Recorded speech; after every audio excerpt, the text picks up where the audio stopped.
ကိုပြောပြမယ်စေတီပုံဆိုတာတရိကံပုံပေါ်မှာအထက်အချွန်လေးပါတာအင်္ဂလိပ်တွေကတော့ church tower ပုံလို့ကောင်းသောသင်္ကေတမှတ်သား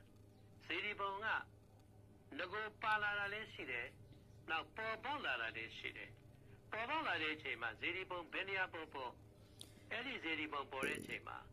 ကောင်းကျိုးချမ်းသာတစ်ခုခုရကိုရတယ်ဂျိုကိုလိုက်တည်ရှိနေတဲ့ကောင်းကျိုးချမ်းသာကိုရရှိတယ်လမ်းကြောင်းပေါ်မှာတည်လေလမ်းကြောင်းရဲ့အကျိုးပေးမှုကိုထင်ရှားစွာပေါ်လွင်စေတယ်တောက်ကြဂျိုကိုလို့ခေါ်တဲ့ဒီလက်မအရင်မှာစေတီပုံပေါ်ရဲ့အချစ်ရမြတ်တာကြီးကံကောင်းတယ်အလှူဒန်းနေပြရတတ်တဲ့စီးစိမ်တိုးတယ်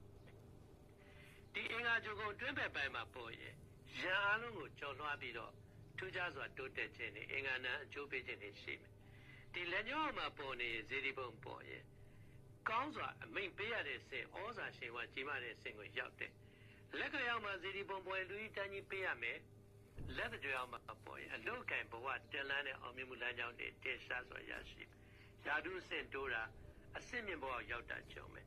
လက်သားမှာစေတီပုံပေါ်လူမျိုးခွဲအကျိုးပေးတာလို့ကုံဆွေစည်းဝါဖြစ်ထွန်းတာလို့ကြုံတယ်အင်္ဂါဂျိုကိုမလို့ခေါ်တဲ့ဒီဘက်လက်ဝဆောင်ချမ်းဘက်ကဒီမှတ်သားမှာစေတီပုံပေါ်ရဲ့အခက်ခဲကြတိုးတက်တာရှိပြီးတော့ဒီလက်ဖနှောင့်ဇုံးလေးမှာရှိတဲ့တင်းလာဂျိုကုန်းပေါ်မှာစေတီပုံပေါ်ရင်တော့စီးပွားလတ်လပါငွေကြေးကံကောင်းခြင်းထီပေါက်ခြင်းတွေဖြစ်တတ်တယ်လို့ဆိုတယ်ထူးထူးခြားခြားစေတီပုံတွေနဲ့ပတ်သက်လို့ပြောပြရမယ်ဆိုရင်တော့ဒီနှလုံးလမ်းကြောင်းရှိတယ်အဲဒီနှလုံးလမ်းကြောင်းရဲ့အပေါ်မှာဒီလက်ကြွယ်အောက်တဲ့စေတီပုံရှိရင်တော့အိမ်တော်ရေးကံထူးကောင်းနိုင်မယ်သားသမီးချိုးထူးပေးလိုက်မယ်ဒီလက်ကြွယ်နဲ့ထိပြီးတော့လက်ကြွယ်အောက်ထိကိုဒီပြသနေတဲ့ပုံမျိုးပေါ့နောက်အသက်လမ်းကြောင်းဒီသက်လမ်းကြောင်းရဲ့အစုံအောက်မှာတရိကံပုံလေးနဲ့ဒီအဖျားလေးတက်နေတဲ့စေတီပုံမျိုးရှိခဲ့ရင်သာသနာပြုရမယ်။ဦးစတိုင်းမတန်ကောင်းတယ်။သာမန်နဲ့မြင့်တဲ့နေသားကိုထူးထူးခြားခြားရရှိတဲ့အသက်ကြီးပိုင်းရဲ့မြတ်တာစေတီတေဖျားတေသာသနာပြုထူးခြားတဲ့